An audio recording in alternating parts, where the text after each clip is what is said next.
Bismillahirrahmanirrahim. Assalamualaikum warahmatullahi wabarakatuh. Perkenalkan, nama saya Naima Balkis. Saya merupakan salah satu mahasiswi PPG Prajabatan Gelombang 1 tahun 2023 Universitas Negeri Makassar, Program Studi Pendidikan Guru Sekolah Dasar kelas 005. Hari ini saya akan memaparkan hasil resume saya dari topik 1 hingga topik 4 untuk menuntaskan tugas ujian tengah semester mata kuliah teknologi baru dalam pembelajaran dan pengajaran. Baik, langsung saja pada topik pertama membahas terkait teknologi yang terus mengalami perubahan, di mana teknologi merupakan suatu bentuk hasil olah pikir manusia untuk mengembangkan sistem tertentu dan cara menggunakannya untuk menyelesaikan persoalan dalam hidup. TIK terus mengalami perkembangan yang cepat yang diikuti dengan kecanggihan perangkat. Nah, dalam hal ini ada 4 poin penting yang sudah saya garis bawahi. Yang pertama yaitu generasi X, kemudian generasi Y, generasi abad 21, dan generasi Alpha.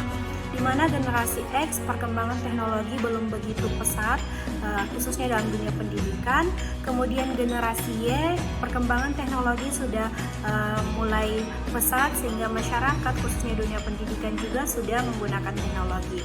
Dan generasi abad 21 dan serta generasi Alpha atau generasi anak zaman sekarang kalau kata orang sudah menggunakan teknologi dalam pembelajarannya, atau bisa dikatakan perkembangan teknologi sudah pesat sehingga teknologi sudah tidak jauh-jauh lagi dalam proses pembelajaran yang dilakukan di kelas. Selanjutnya, topik 2 membahas terkait penggunaan teknologi dalam membantu proses pembelajaran. Nah, TIK merupakan alat bantu dalam upaya mencapai proses pembelajaran yang mengutamakan kemampuan keterampilan kecakapan abad 21 yang terus dimiliki oleh peserta didik. Nah, ada 2 poin penting. Yang pertama, guru digital dan peserta didik digital. Di mana guru digital itu guru yang mampu menggunakan perangkat teknologi atau perangkat digital dalam membantu proses pembelajaran, menyediakan perangkat pembelajaran, menyediakan media pembelajaran yang berbasis digital. Kemudian peserta didik digital adalah peserta didik yang dapat menggunakan media atau perangkat yang sudah disediakan oleh guru, dapat memanfaatkan dan menggunakan digital tersebut dalam proses pembelajaran. Kemudian pada topik 3 membahas terkait teknologi dan media untuk pembelajaran. Nah, pengajaran yang efektif membutuhkan perencanaan yang cermat. Salah satunya dengan menggunakan model Azure dengan mengintegrasikan media yang berbasis teknologi. Nah, apa itu Azure? Jadi Azure itu yang pertama adalah A, analyze learners atau menganalisis. Jadi sebagai guru sebelum memulai pembelajaran sebaiknya kita menganalisis dulu. Menganalisis apa? Kebutuhan siswa, kemudian menganalisis karakteristik siswa, menganalisis kemampuan awal siswa, dan semua itu bisa dilakukan dengan asesmen diagnostik kognitif dan non-kognitif. Selanjutnya, state, standard, and object. Nah, ini merumuskan standar dan tujuan. Jadi setelah kita mengetahui tadi karakteristik serta kemampuan awal siswa atau menganalisis siswa, selanjutnya guru bisa merumuskan tujuan pembelajaran. Setelah itu, select strategi and resource. Nah, di mana memilih strategi dan sumber belajar. Di sini guru sebaiknya memilih strategi dan sumber belajar sesuai dengan karakteristik siswa sehingga dapat memudahkan dalam proses pembelajaran. Kemudian yaitu utilize research atau memanfaatkan sumber belajar. Jadi di sini sebaiknya guru menggunakan teknologi dalam penggunaan atau memilih sumber belajar. Kemudian require learner participants atau partisipasi peserta didik, di mana kita setelah mengetahui karakteristik, kemudian tujuan, kemudian sumber dan media pembelajaran, kita harapkan peserta didik bisa berpartisipasi atau peserta didik bisa aktif dalam proses pembelajaran.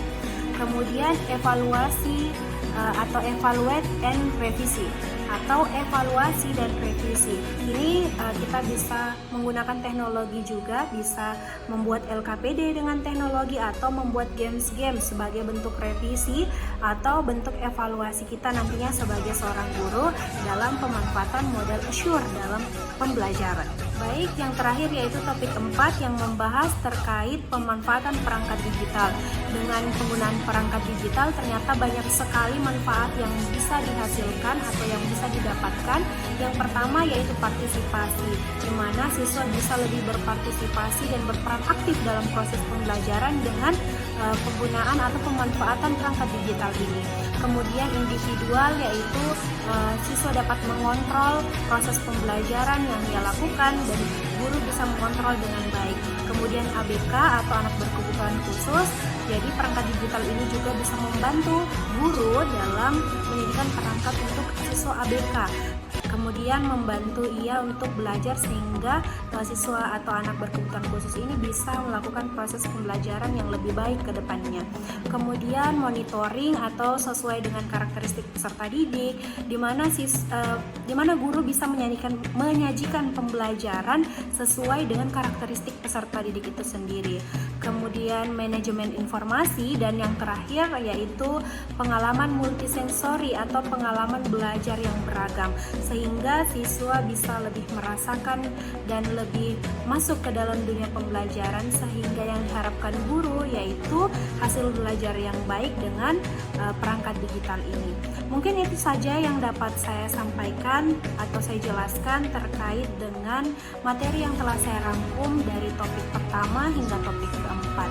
Sekian dari saya. Wassalamualaikum warahmatullahi wabarakatuh. Saya Naima Balkis, terima kasih.